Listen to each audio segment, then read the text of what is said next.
So we are going to be talking about the Blackmagic Pyxis today, but not just this camera. There's another camera that a lot of people have compared the Blackmagic Pyxis to, and today I'm going to talk about the Blackmagic Pyxis in versus, I guess, to the Sony FX3.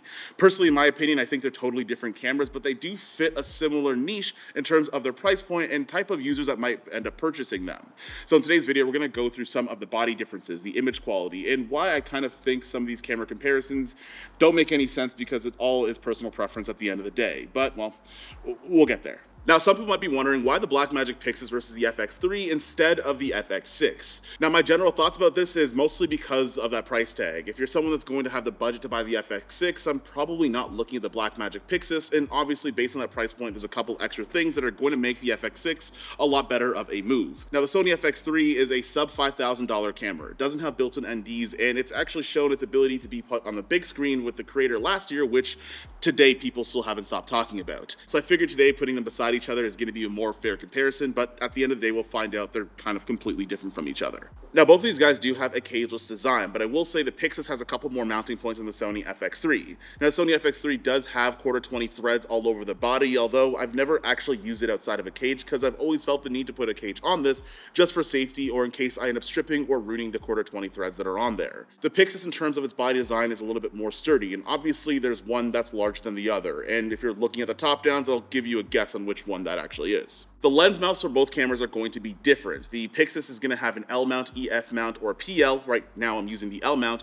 where the Sony is going to use its E mount. Now, in terms of versatility and ecosystem, the E mount has a lot more lenses and a lot more things available. The L mount has only recently had a lot of other options that you can use for video, where the E mounts existed because of the mirrorless cameras with video capabilities for a pretty long time. However, for the most part, if we're talking about cinema cameras, oftentimes you're going to be using an L to a PL adapter, an E to a PL adapter, and I'm going to be using cinema lenses. That might be different for some people, but given the fact that there's only one of these cameras that has a usable autofocus, most of the time I'm going to go to cinema lenses, which will bring me to the Pyxis. But in terms of which one I would pick if I was just talking about the mount, it's going to be the E mount. There's way more lenses. Next, we're going to talk about the screen on each one. Now, the Sony FX3 has a very tiny, not very bright screen. It's also not the greatest screen in the world in general. And the Pyxis has a nice 4-inch screen that's on the side as a more menu system, and maybe a little bit if you want to be on the side of the camera to monitor your image, but at the end of the day, both of these guys are going to need external monitoring. Just the Pyxis one looks a little bit better.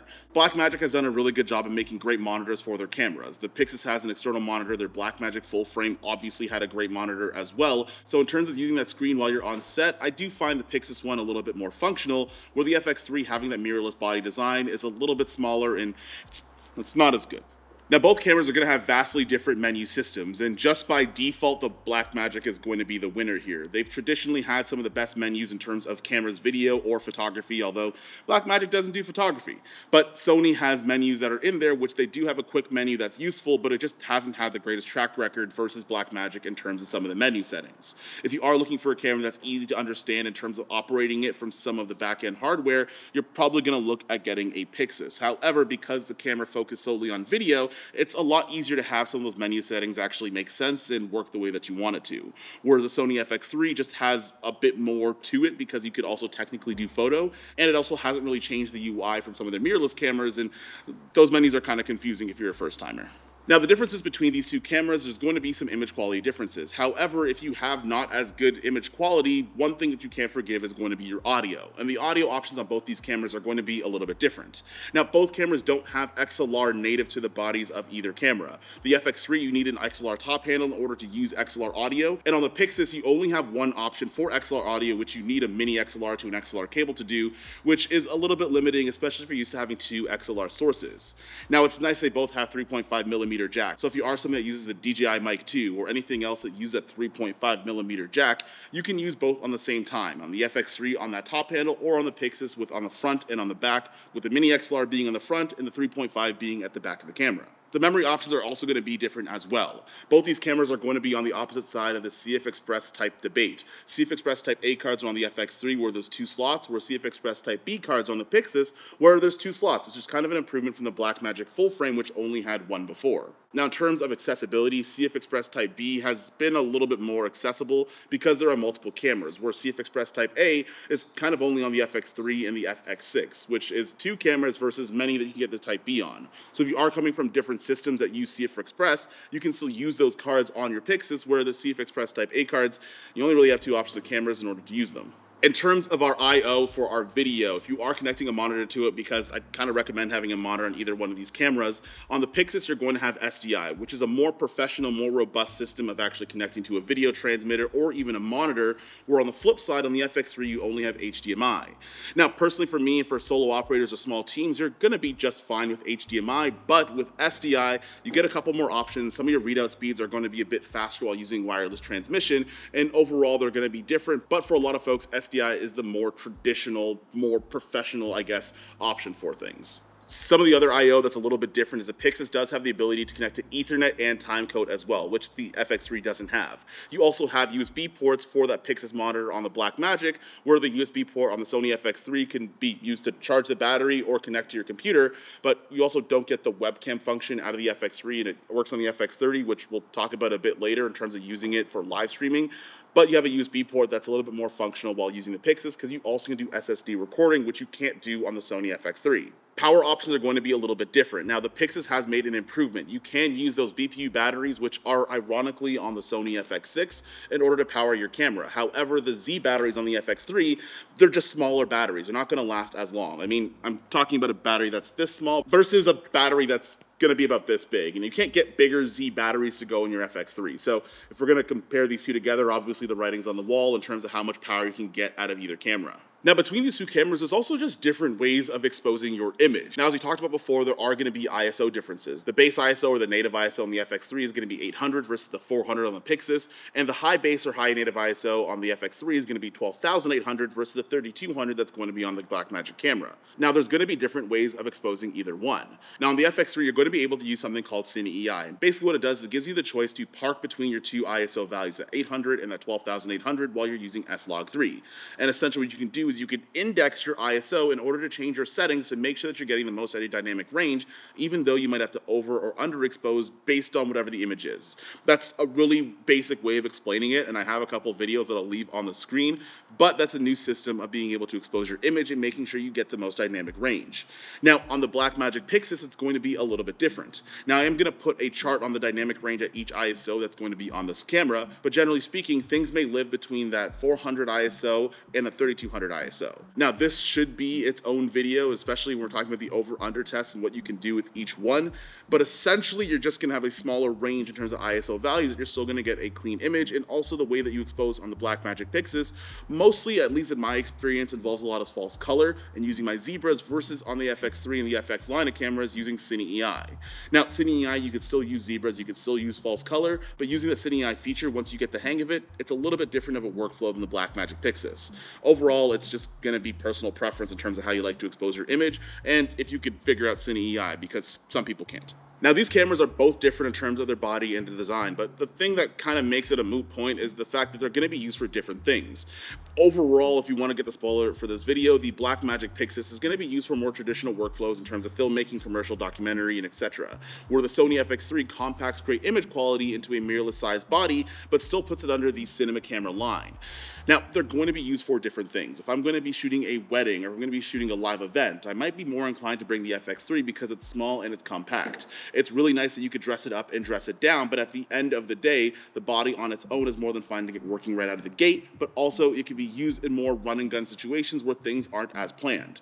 The Blackmagic Pyxis, albeit can be used for that, isn't maybe necessarily what it's intended for. The Blackmagic Pyxis is shaped and kind of formatted for traditional workflows. It's meant to be rigged out. You might have to get ND filters because you don't have ND filters in either one of these cameras. It's a little bit on the heavier side, and you do have to have a lot of peripherals in order to get this thing working, as you would for most box cameras, which can be anything between the Z-Cam, the Red Komodo, the Red Komodo X, the Panasonic BS1H, whatever that camera is. Essentially, box cameras are meant to be rigged out for more bespoke and custom configurations, where the FX3 might be a little bit limited, but also it's versatile in those run and gun event videography, or those situations where you might just use a mirrorless camera, but you want a couple more features in it. At the end of the day, depending on your production, depending on your workflow, is ultimately going to be the thing that's going to dictate the choices you're going to make between the cameras, and and not necessarily if you get Blackmagic RAW or not, because shooting in Blackmagic RAW and having those things on the Pyxis is great, but if you're not in the workflow or not in the shoot that actually calls for it, doesn't make any difference, and it actually doesn't help you much. It actually might make things a little bit worse. Now, we are going to get into side-by-side comparisons between the Pyxis and the FX3. Now, a reason why a lot of this probably is just going to be a more personal preference thing is that the majority of the time when you're shooting on set, you're probably not doing these side-by-side comparisons, and objectively, footage is going to look good in a vacuum and on its own, which is 95% of the time of the way that we use cameras. This is basically a bunch of tests that I got, and I want to try out some new testing techniques as well, and there's a couple of notes that I have, but at the end of the day, both cameras do a really great job. But if you want to get super nerdy, I'm going to throw on my podcast mic and we're going to dive a little bit deeper.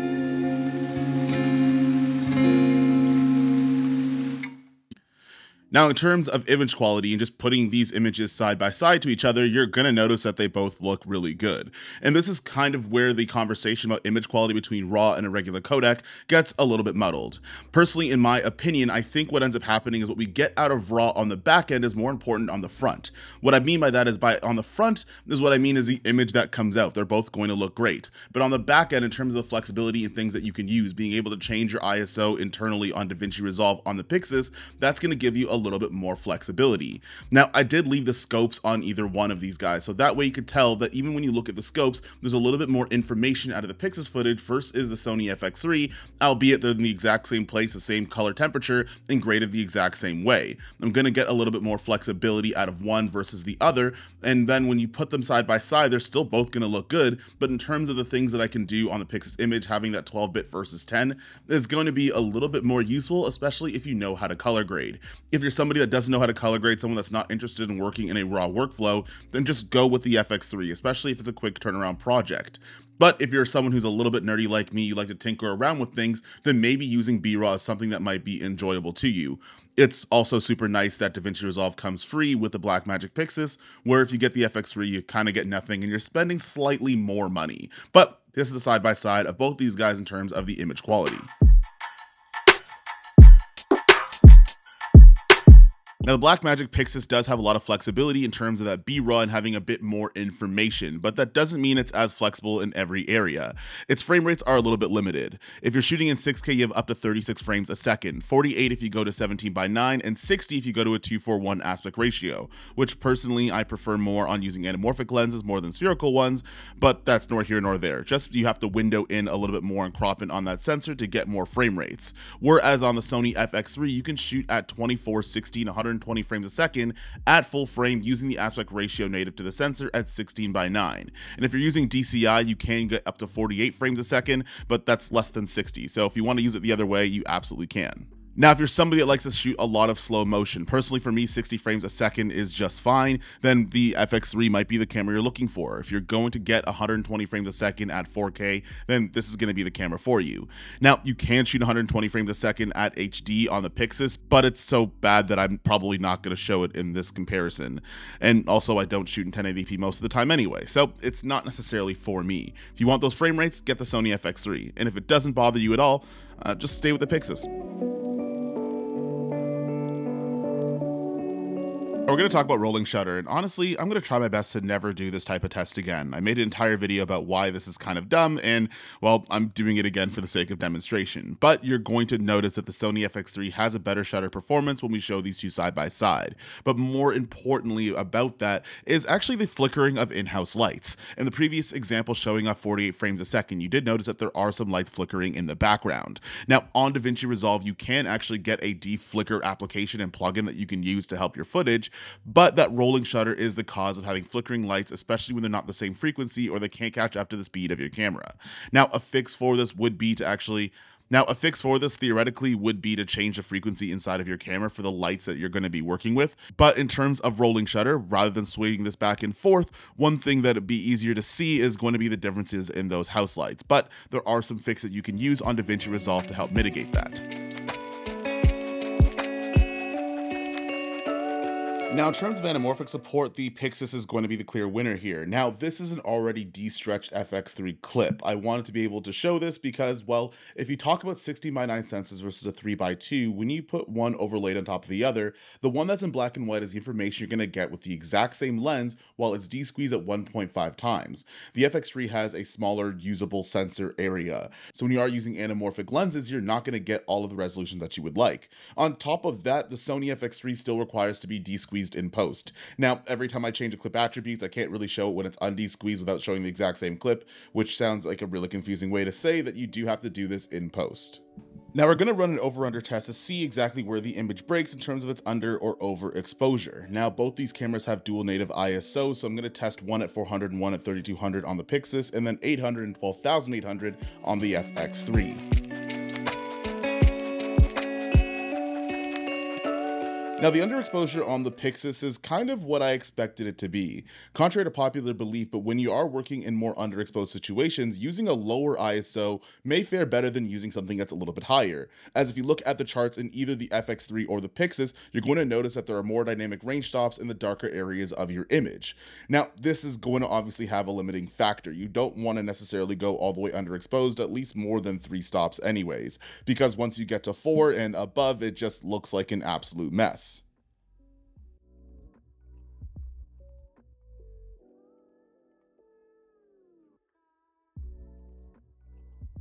Now, when working with 3200 on the Pyxis, it's going to be the opposite almost exactly. The Pyxis at 3200 is going to have more stops in your higher range of the area versus your lower. So instinctively going to your 3200 ISO in low light might not be the best idea in the world. And this is why we say you actually want to light your scenes instead of shooting in pitch darkness.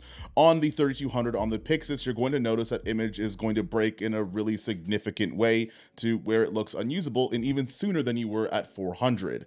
This might not be able to get out of jail free card when you're using the DaVinci Resolve and changing the ISO, because you are using that second base ISO, which does have a little bit more on the higher end versus the lower end. So if you are going to be in low light situations, just make sure you light it properly and then shoot at ISO 400. Okay, so everything I said about the underexposure on the Pyxis is going to work almost entirely the opposite when we talk about overexposure. Now, starting off at 400 ISO, as you start to move up in the stops, you're going to notice in the skin tones right around the forehead is once you get to about 4 or 5 stops, things are going to get a little bit blown out. So if you are shooting at 400 ISO, you probably don't want to do the opposite of what I said and shoot in super bright scenarios and then try to pull back your information. In fact, we also just expose properly. Let's just make an agreement to do that. Now on 3200, it's a little bit more interesting where you do have a little bit more information in the highlights if you refer back to that chart. That chart I'll try to put somewhere in this video. I'm just showing you the footage now. But what you can do at 3200 is you can pull back a lot into your highlights right up until we hit the level of unreasonability with our overexposure. Nobody should overexpose things by 5 or more stops. That's just ridiculous. However, if you do that, you are able to actually get a little bit more information versus using 400 ISO that we just used in that previous example. This is starting off the way that we use ISO properly. Generally speaking, the higher you go up in that gain of your sensor, the more on the high end of the information you're able to pull back. And the opposite is true as a low end. Although we've been kind of brainwashed to be the complete opposite, and when you are in doubt to pump up your ISO, which isn't necessarily the best solution all the time. Now, looking at the FX3 at 800 ISO and also 800 EI, for those of you guys that are wondering, everything I've said about the Pyxis when you're using the lower base ISO is kind of the same here. But one thing you want to keep in mind is the fact that you are going to have built-in noise reduction on the FX3, which is something that you can't turn off, where on the Pyxis, you don't have noise reduction at all built in, and you have to do it in post while using B-RAW. Now, one thing you're going to notice here is that if you're using the lower ISO ranges, in this case 800, once you get to above 3 stops into 4, it turns into an absolute mess. Now, when we keep the same ISO energy when you're going to the overexposure, it's going to be a little bit the same as what I was saying before as well. I kind of feel like a broken record here. Now, as you move up into your stops at dynamic range without overexposed and you try to pull things back, you are going to blow out your highlights past 4 stops. Now, this makes a little bit more sense if this performs a little bit better than 400 ISO, because like we talked about that theory with ISO, as you move higher up, you're going to get a little bit more on the higher end. Now, this is going to be Now we're kind of getting into the deep end. We're showing off 12,800 ISO on the Sony FX3 in terms of its over and under exposure, and I think I'm just going to let these guys kind of play through as I go through the different stops. I'm going to admit this is the first time I've kind of done these over and under tests, so results are going to vary and things are going to look a little bit different, but even when I tried experimenting with different ways of turning up and down my exposure to match at middle grays, it still kind of was the same result. And the moral of the story here is no matter which camera you're going to be using, it's probably not in your best interest to overexpose or underexpose any camera at any ISO to begin with. I think one of the things here we have to learn here is that not every camera is going to be perfect, even if it's at its base ISO. Even at 12,800, I don't necessarily like using it that much because it is actually a little bit more noisy than the 800 that's on that dual base. However, if I'm in a pinch and I need it because it's going to be built-in noise reduction on the FX3, when I do go into a high base ISO, it's at least usable. Now, I'm going to also point out as well, just like we said before, while using higher ISO values, you're actually going to get a little bit more on the high end. Now, you can still use it in a low light situation if you have great noise reduction, and as well as you're kind of doing it coherently. You don't want to make this and rely on it all the time, but it works if it's there. But at the end of the day, it's definitely not perfect. And once you overexpose or you underexpose too much, especially past like 3 stops, it's essentially kind of unusable. So we just did that over-under test, and that's always great to have, and it's always nice to know those really nitty-gritty technical aspects, but, like, does it actually matter that much? Because, hear me out, if you're going to be using either one of these cameras, they're a little bit more on the expensive side, and they do have a lot of image quality when you get into higher levels of production and you're planning things out. Typically speaking, you're probably not going to underexpose by 6 stops or overexpose by 4 stops and need to actually bring a lot of that back. My thing personally, my litmus test in terms of something with good dynamic range is, can I be in a scenario where I have a window that's in the background, I have a light that's on my subject because you should be lighting your subjects, and can I actually bring back all the information, and how much information can I bring back? Doing some of these over-under tests and watching them is great to know for anecdotal information in terms of how far you can kind of screw things up if you want to, but ultimately good practices are going to have most cameras having great dynamic range. The same can be said with low light. If you're using a camera that's more for traditional use, you might not be sprinting to go and shoot in pitch darkness, and you're probably going to bring in lights in order to help your scene and make the image the way that it is. And if you don't do something like that, then you might need a camera that just has high ISO and you have to deal with noise regardless.